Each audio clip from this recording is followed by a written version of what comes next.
This project, Generation RX, was something that I undertook when I was really early in my journalism career. I was covering lawsuits and litigation for a legal newswire.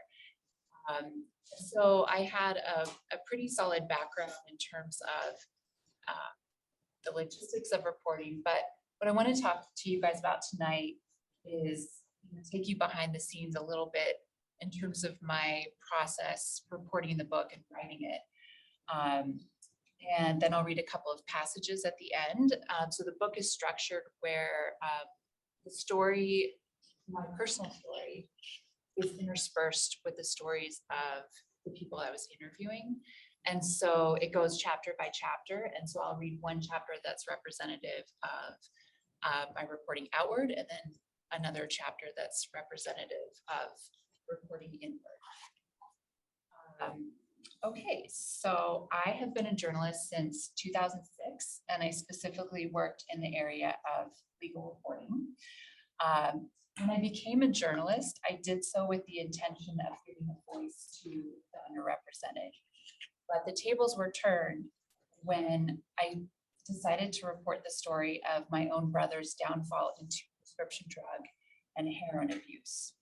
My brother Pat became addicted to Oxycontin in high school, and he died of a heroin overdose in February 2009, 6 months shy of his 21st birthday.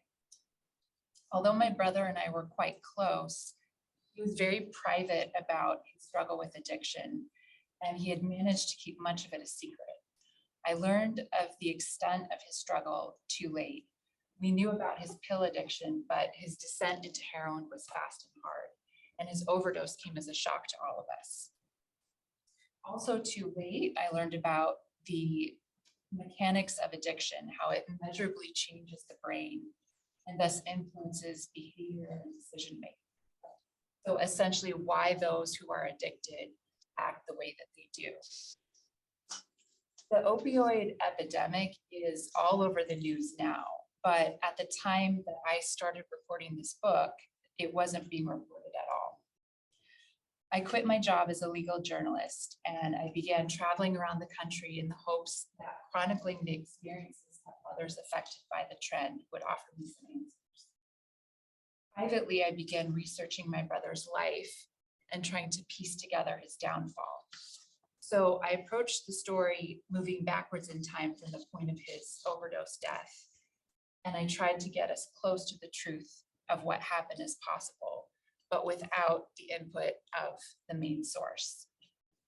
I sought to build his story based on rigorous research that included reading through his journals, tracking down and interviewing his friends and people he used drugs with, hacking into his email and social media accounts, visiting all the places he lived while using drugs, and reviewing his rehab papers, court documents, and autopsy report. I sought to buttress this evidence with interviews with current or recovering addicts and their families and friends, police officers, medical examiners, rehab workers, addiction specialists, and other experts in the field of addiction who were witnessing and experiencing the devastation of the opioid epidemic. Once I began to uncover the details, I realized that what had happened to my brother, specifically teens becoming hooked on pills and switching to heroin, was not an anomaly. The same story was playing out over and over again, and nobody was talking about what was happening to these kids or what to do about it. So today you can scroll through your news feed and you read that opioids kill 185 people every day. But hard data in the early 2010s when I was reporting this book was extremely difficult to come by. So I was relying on my reporter's intuition that there was a story here, and I felt compelled to follow it. This meant reviewing coroner's logs, compiling data from medical centers, researching pharmacology and the roles of different drugs in the system, and trying to pin down estimates from local, state, and federal officials.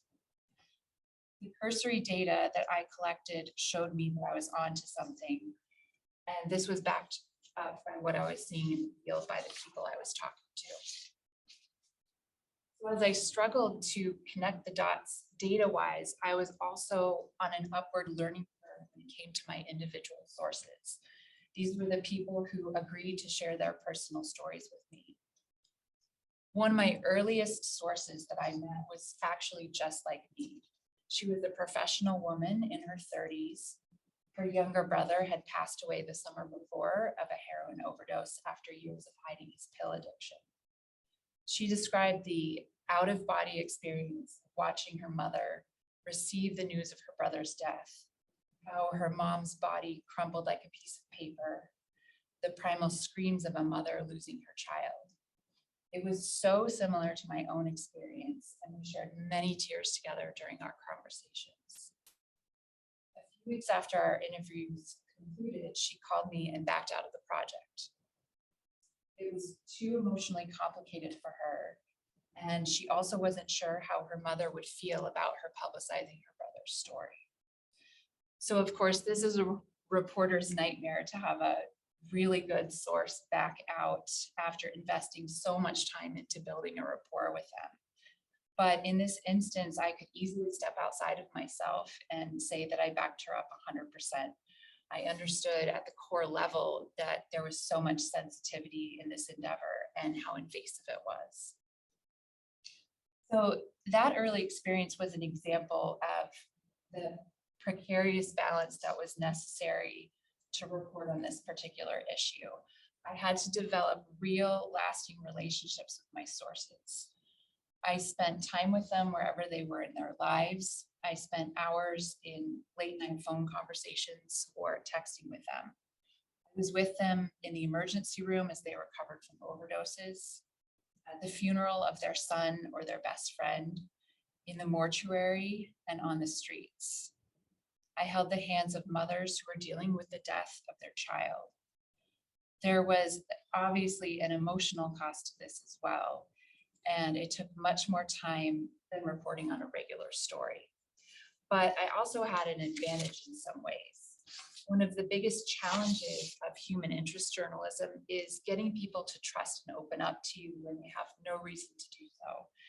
And this is often during very vulnerable moments in their lives, moments that most people would never allow a stranger to witness. But in my case, I found that people were much more willing to let me in because we shared a commonality of experience. My love for my brother was one of the first things I made clear with my sources. How I was doing this project because I wanted to know more, because I felt that I had failed him when he was still alive, because I didn't understand his addiction or addiction in general. Many of my sources, I believe, came to see me as a figurative friend or daughter or sister. Many of these interviews felt more like personal experiences because they were. As a reporter, my feelings of empathy for my sources caused me to constantly reevaluate the fine balance between extracting the information I needed as a reporter while still being a decent human being and treating my sources with respect. It helped that my sources all contributed to this project because they also hoped to believe that sharing their stories would help ease the pain of others. It was incredibly difficult to maintain a reporter's distance, though, when it came to interviewing the young addicts. I found myself asking them the questions I wished I could have asked my brother. They helped guide me to a profound revelation, which was that by the time Pat died, he wasn't even trying to get high anymore. He was trying to feed his body. The perception that addicts are worthless, selfish junkies who don't care about anything loaded, and the notion that they're having fun doing it is a very common one. But it could not be further from the truth. Not one addict that I interviewed mentioned the word fun in connection with his or her addiction. By contrast, they knew that they were hurting everyone around them and they hated themselves for it.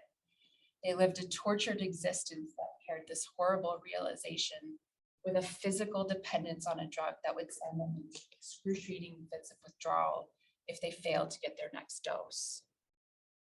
Sadly, their loved ones sometimes berated them for their choice to do drugs, as I did myself on several occasions with Pat.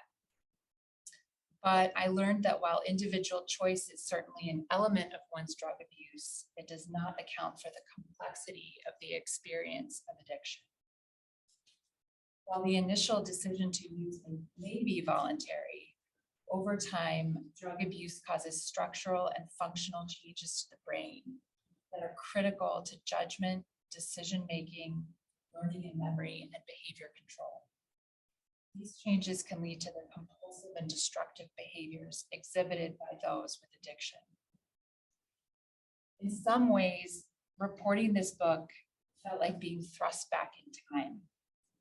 I found myself getting caught up in the tumultuous and heartbreaking lives of these young addicts because I could see my brother in all of them.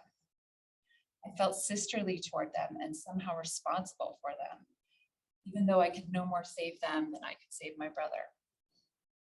They felt too ashamed to open up to their loved ones, but I was someone else's loved one. They said things to me that they wished they could say to their families, and I in turn could say things to them that I wished I could have said to Pat. As is common for those who care for people suffering from addiction, I harbored a lot of anger, resentment, and blame towards my brother for the pain his addiction caused in our family. But as I started building relationships with young addicts, a question took hold. What if it was I who failed Pat and not the other way around? For all my brother's shortcomings and missteps, what about mine? How much of Pat's downfall was truly his choice or his fault versus the way his addiction was subsequently viewed and treated by those around him, including myself? Where did his responsibility for his addiction end and my responsibility to treat him compassionately? Also, how are we as a society failing to view addicts with the humanity they deserve? As I pondered these questions writing the book, this quote from the late AIDS activist Bob Rafsky hit home for me. In an interview, when asked whether he took responsibility for his infection, he said, "Yes, I do. The question is, what does a decent society do with people who hurt themselves because they're human?" I think the answer is that a decent society does not put people out to pasture and let them die because they've done a human thing. Writing the book, I can see in hindsight, was also an act of self-discovery. It gave me a second chance, a way to address my failings. I never had the chance to show Pat compassion because I was too scared, ashamed, and uneducated about the reality of his addiction. Any reporting endeavor is an educational process as you seek to understand the subject matter. This education directly impacted my grieving journey. In some instances, I learned things that were comforting, and in other instances, things that made me feel worse because of how uninformed I had been when my brother was still alive. For me, this project also highlighted the inherent unreliability of memory and whether it was possible to accurately and realistically convey my brother's experience and that of my other sources. In the late journalist David Carr's memoir, Night of the Gun, he posits that memory is the one part of the brain's capacity that seems to be able to bring time to heal, make it pause for examination, and in many cases be reconfigured to suit the needs of that new moment. Even if every good intention is on hand, it is difficult, if not impossible, to convey the emotional content of past events because of their ineffability. So I had been trained in the logistics and ethics of reporting in graduate school, and in my early years in the legal reporting field, it was ingrained in me how essential it was to seek to report the facts down to the word, down to the most minuscule details, because those elements are the things that sometimes make or break a case, and certainly are the bedrock of good journalism. Here I had lost the key witness, my brother, and thus had to act as a detective to piece together his story. In the end, I had to hope that people would trust me as the reporter of this story. And at publication time, I felt I had done my best to make it as close to the truth as my power. I also made the editorial choice to employ the narrative nonfiction style to convey the stories of other drug addicts and their families and friends. My feeling being that the intention of this book was to personalize the epidemic. Narrative nonfiction merges the factual reporting of journalism with the literary techniques that make an engaging story, such as character and plot development and the use of scenes and natural dialogue. However, it must also be factually correct and verifiable. In several instances, I took creative liberties in terms of the timing of events, with the intention of remaining as faithful as possible to the essence of those events as they had happened. When I described the thoughts of individuals, for example, those thoughts had been related to me directly by those individuals in repeated conversations and interviews. And regarding my retelling of Pat's story, I did my best to piece together the truth based on my own perception and that of my family members and Pat's friends, as well as the documents and evidence that he had left behind. I also changed certain names and details where revealing them might have been disadvantageous or harmful to those involved. This is a very controversial practice in the field of journalism. But without it, the shame of addiction and the fear of social repercussions would have prevented some of my sources from telling their stories. So what led me to decide to take these stories public? My guiding goal in this endeavor was to show how common the experience of addiction is, to humanize it and throw the veil back on the people, entities, and forces responsible for the epidemic. One of my earliest memories of writing the book is receiving Pat's autopsy in the mail and learning that he died of a heroin overdose rather than pills as we had assumed. I was appalled. He wasn't just a pill addict. He'd crossed the line to shooting heroin. He wasn't a wayward pill popping kid who went too far. He was injecting heroin into his veins. That was the sister part of me. The journalist part of my brain, the legal reporter accustomed to covering liability cases, was actually disappointed. I thought, this is how Big Pharma is going to get away with it. There was no direct link to their product killing my brother. But as I continued talking with people, I kept hearing a repeat of my brother's story over and over. There was a pattern, and of course, as we know now, there's a direct link. And thankfully, there's now accountability, more regulation, and more consequences for unscrupulous players in the medical field. Some huge payouts from Big Pharma, including $6 billion from Purdue Pharma, which is the maker of OxyContin.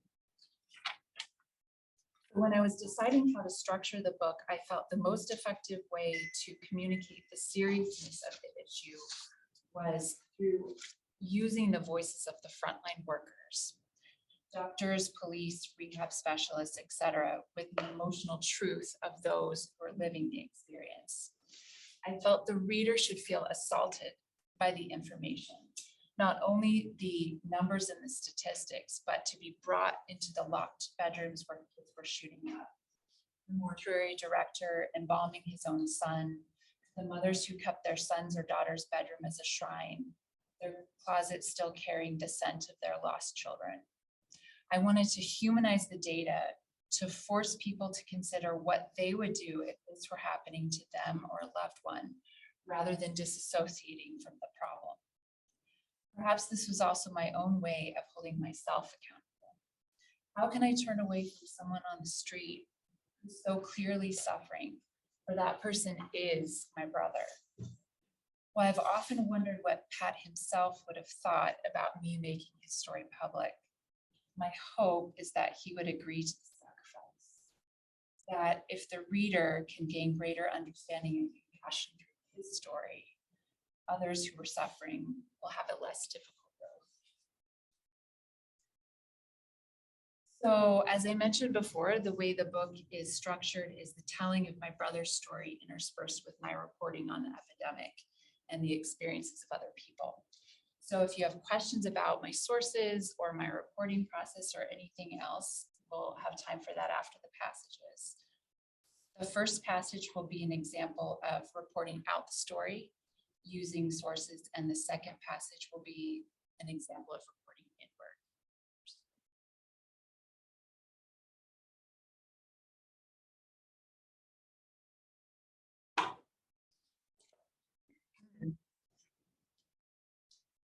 Come back. Joey's mom, Alice, knows her son is gone as soon as she enters his bedroom. He's sitting on the edge of his bed, facing the door, his head thrown back, his mouth open. His nail beds and lips are a deep shade of purple, and his eyes are unmoving. On the floor at his feet is a needle half filled with an amber-colored liquid. Though Alice knows it's pointless, she bends over next to him and begs her youngest son, her little Joe Bug, not to leave this world. Get back in your body now, she shouts at him. Just get back. Joey doesn't move. Ted, I think Joey finally did it, she yells. Her husband, Ted, runs into the room. Ted lifts Joey into his arms like the child he once was. He lays his tall, handsome 23-year-old son down on the floor. Joey's body is like Play-Doh. His legs fold upward like a rag doll, almost behind his head, and Alice unbends them out of this unnatural position. As Ted performs CPR, Alice calls 911. Ted sobs as he pumps Joey's chest, but Alice has yet to cry. She thinks back to the night before when Joey had come home after dinner to plop down on the couch next to Alice, who was watching TV. He seemed exhausted. He said he'd been surfing all day and had applied for a job too. Alice wanted to believe him, but these days with Joey, who knew? His niece's birthday party was the next day, and Alice didn't want Joey to forget. She could tell he'd been having a hard time lately and had recently lost his phone. I'm not going to have any problem with you tomorrow, am I? She asked. No, Mom, he said, and he went off to bed, which Alice thought was strange. Usually it was Alice who went to bed earlier. Now Alice turns away as Ted leans over Joey, away from the terrible scene of a father's tears falling onto his fallen son. When the paramedics arrive, she and Ted huddle in the living room and grasp hands praying. When the paramedics come out and say they're sorry, Alice still does not cry.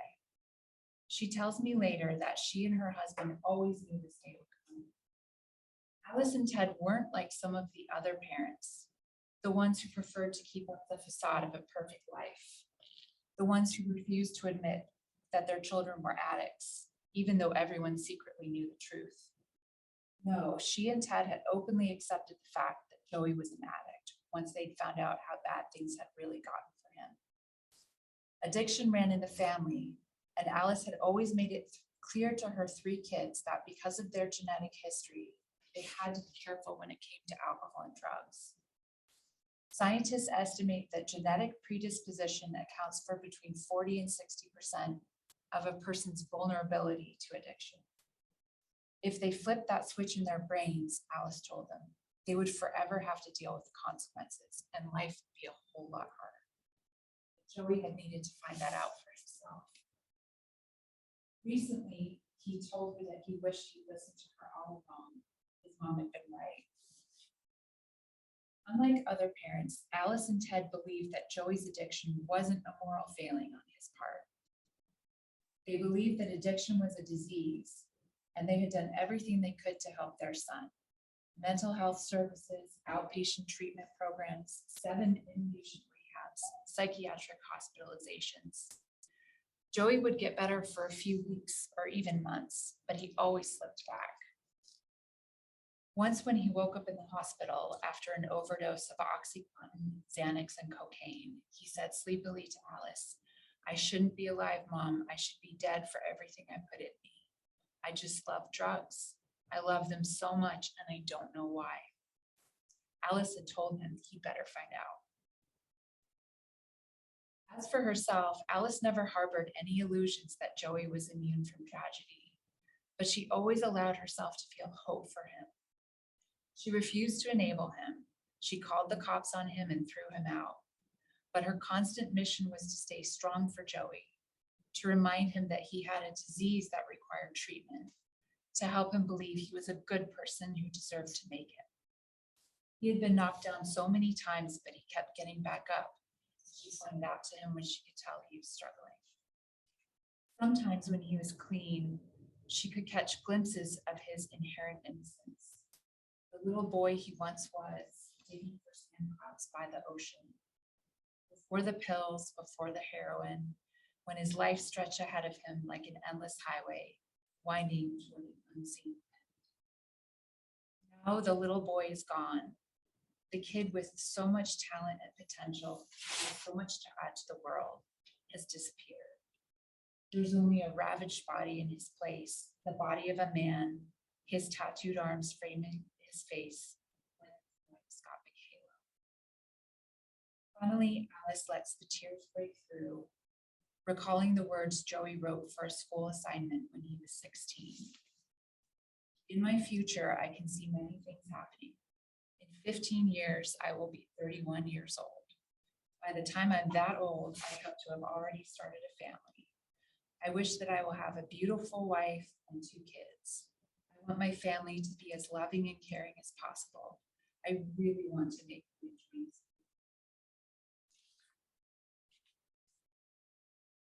Church at the top of the hill bakes in the arid sun as it fills slowly with mourners. Alice and Ted sit side by side before an altar awash in lilies, their heads leaning inward to form a heart. It looks like defeat and triumph at the same time, sadness, love, and everything in between. A few rows behind Alice and Ted, Joey's friend Ethan holds his head in his hands. Ever since Alice called him last week with the news of Joey's death, he has felt as if he is on the edge of a colossal precipice. The funerals are starting to melt together in his mind. 12, 13, 14 friends gone in just 2 years. So many that he can barely remember them. All of them under age 25, and all of them dead because of pills and heroin. And now Joey. Ethan does not cry. He's filled with numbness, a sense that nothing matters. Joey had looked great the last time Ethan saw him. But Ethan knows outward appearances can lie. What was it that brought Joey back to the darkness, sucking him back into the vortex? He was so young and full of life. Ethan feels 2 opposing sides battling within him. The voice of his addiction and the voice of his soul. Him, Ethan, the essence of his personhood. All the good and flawed things that make him a human being worthy of living. He knows exactly how Joey felt, the shame and the guilt paired with the unbearable urge to be numb. And while it hurts that Joey is dead, Ethan isn't naive enough to believe that this is the last friend he'll lose. It's happened so often lately that it's expected, and it's going to happen to someone else, and it's going to be soon, he thinks to himself. During the service, many of the older mourners weep at the improbability of the absence of the young man in the pictures on the poster boards at the front of the church, hugging his parents, surfing unimaginably high waves, riding roller coasters with his niece.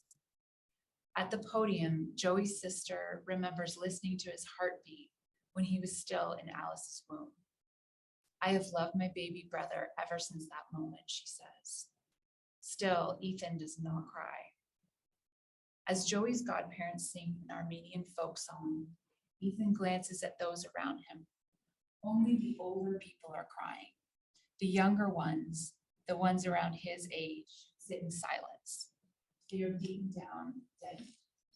One young man in a flannel shirt folds his arms over his chest, his blonde hair catching the glimmer of the overhead lights as his chin drops downward, nodding uncontrollably.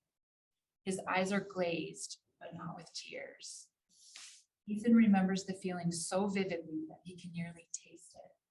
He has attended plenty of memorials high either because he would be obviously sick if he didn't fix before the service, or because it was easier to deal with death that way. Sometimes he and his friends would even get high to celebrate the life of a friend who had passed away of an overdose, telling themselves, we all hang out, we all get loaded together, and this is what our friend would have wanted us to do. Now Ethan sees how messed up that is, but it doesn't stop him from feeling the familiar twinge, the desire to fill the hollowness. A slideshow is being projected onto two huge screens mounted on the church's walls, the timeline of a short life from beginning to end. In the photographs, Joey is grinning, he's free, he is unafraid, at peace, and Ethan envies him. After the service, Ethan waits in line to sign his name on a blown-up picture of Joey, enveloped by translucent sea spray, riding the waves into the horizon. Behind him in line, a kid Ethan doesn't know whispers to his roommate, I've got to go see my guy in Santa Ana. Ethan envies this kid too. Ethan signs Joey's picture with their joking catchphrase, dude, bro. He adds, I'm going to miss you and your stoked attitude. Love and miss you, bud. See you later. Then he walks back to the parking lot, the palm trees rustling nervously. He gets into his car and heads towards Santa Ana.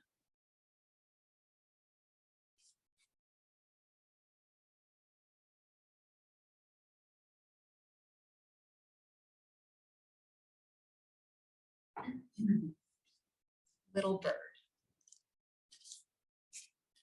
The little bird comes to my grandmother's window and weeps. Its tears are white and smears them on the glass. Hello, Patrick, my grandmother says to the bird. Happy birthday. When she was given the news about Pat's death, she laid her head on the kitchen table and sobbed. She hadn't cried like that, she tells me, since our grandfather passed away 30 years ago. It all came out. She cried and cried and cried. Her little Patrick was gone. Then she raised her head and said, thank you, Lord. Thank you for taking him early and soon, before he had kids, responsibilities, before life got complicated. Thank you for taking him peacefully instead of letting him get wrapped up in the streets or having him die a violent death. The little bird comes to her window every now and then. It started in the first few weeks after Pat was buried. The same thing happened after Grandma died, she says. There was a clock that had to be wound up twice a week, a task that had always been his. The first week after his funeral, on the day the clock was supposed to be wound, a little bird came and pecked at the window.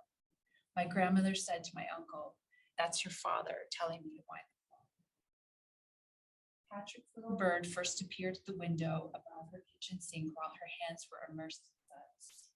She wiped them on a dish towel and reached toward the sunlight. She imagined the bird was telling her it was sorry. She accepted the apology. And the bird told her it was safe. It kept coming back.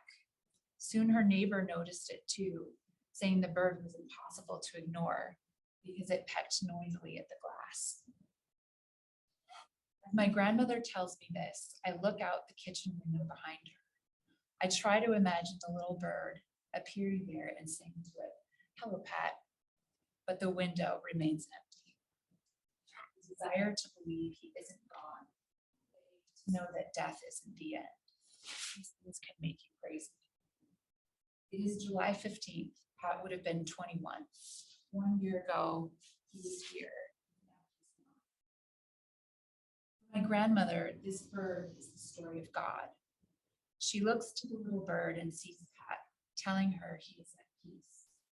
She also believes that God's decision to take Pat was a kind one. Pat's future was grim, and because he died young, we were all spared the heartache sure to come. This is the way she thinks in order to reconcile Pat's death and her faith. My mother has settled on a different story of God. He is not all powerful, she has decided.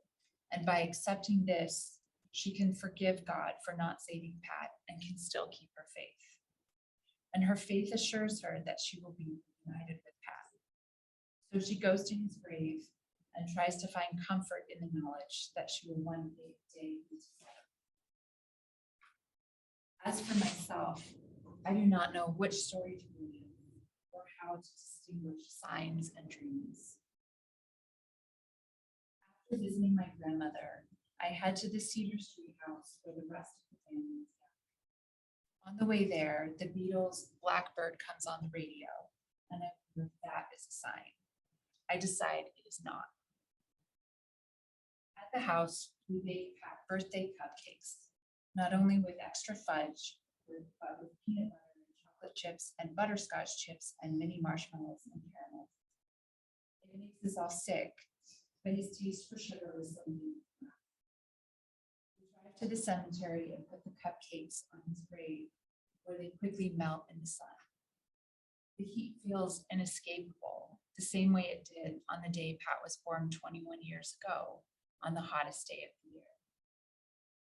I can't remember him the way he was. I can only see him in his coffin, my sister says to me as we leave, and I find I'm suffering from the same amnesia. His face floats before me, frozen and emotionless, forced into place by the mortician's hand, the little boy nowhere to be found.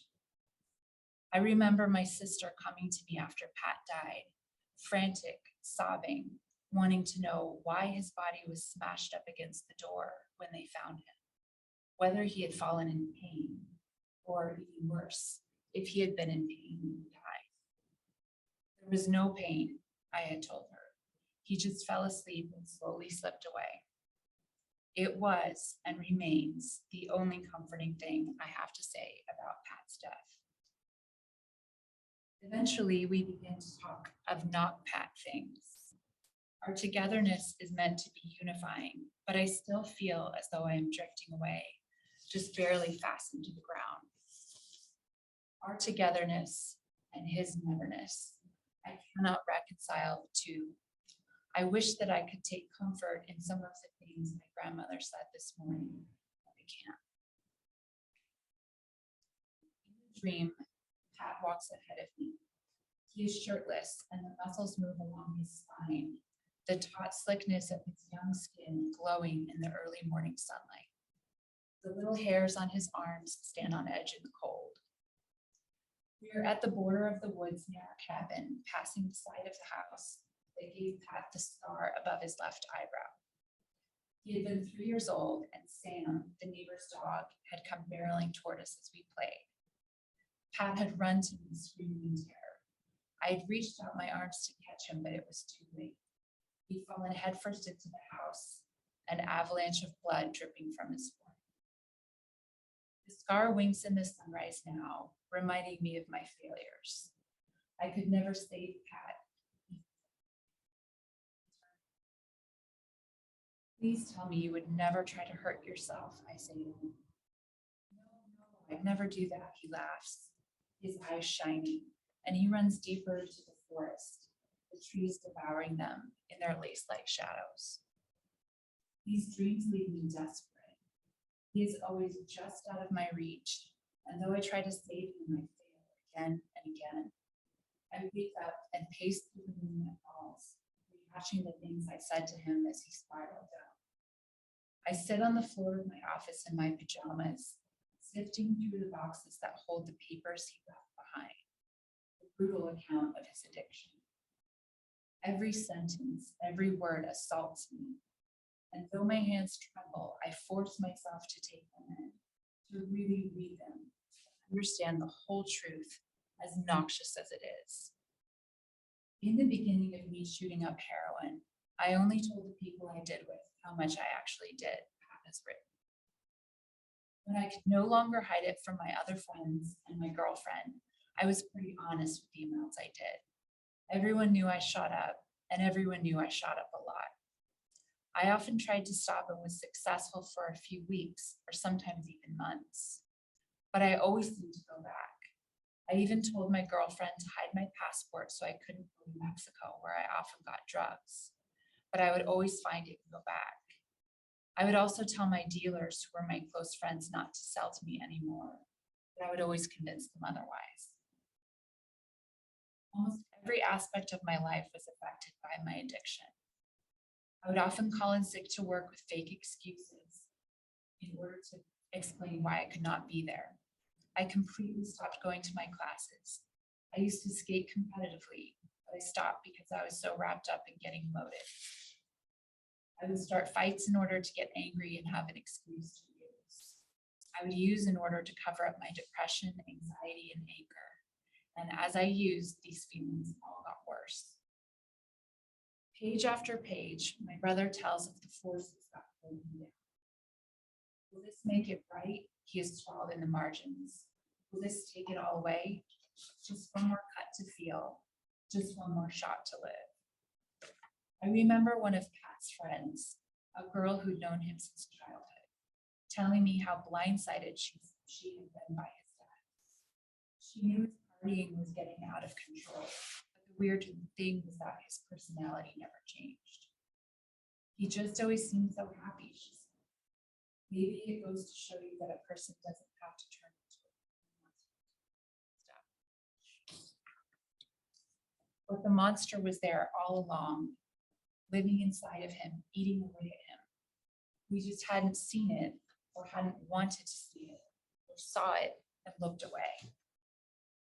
We wanted to see Pat in snippets, to isolate his behavior, because then it was more believable, more palatable. He was a risk taker, a typical young kid doing typical risky stuff.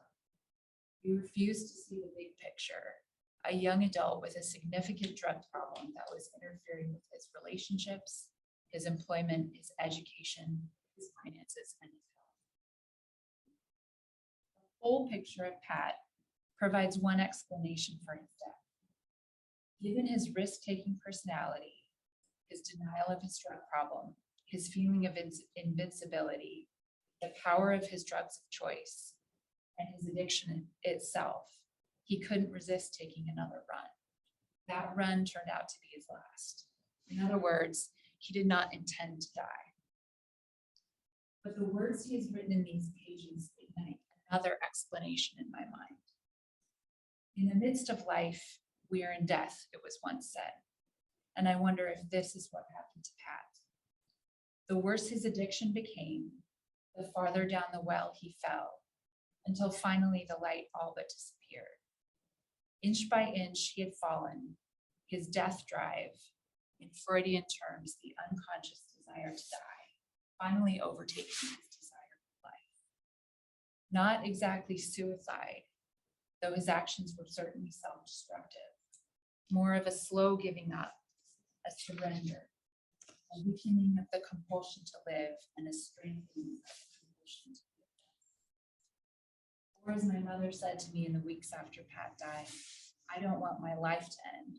I just want the pain to end. I don't think my brother explicitly wanted to die, but I do think he knew that he was being drawn toward death, and at some point, whether consciously or unconsciously, he yielded. But what do I know? Perhaps in the absence of the God story, I'm simply making up another story to quiet the agonizing feelings. The thought that he was so broken that he didn't see a reason any longer to live, that he willingly left, that he put the needle in his arm and thought, I hope this is it. I am analyzing a ghost, chasing a dragon, digging in the ground for skeletons I will never find because they have already turned to dust. Like my grandmother, I cry and cry and cry at the pain my brother suffered and at all the ways I failed him. I had stood on the sidewalk with my sister talking about how selfish Pat was, how he just needed to pull it together. I had told him to quit partying, as if partying, fun, enjoyment, pleasure, described his state of mind. I had shown him little compassion.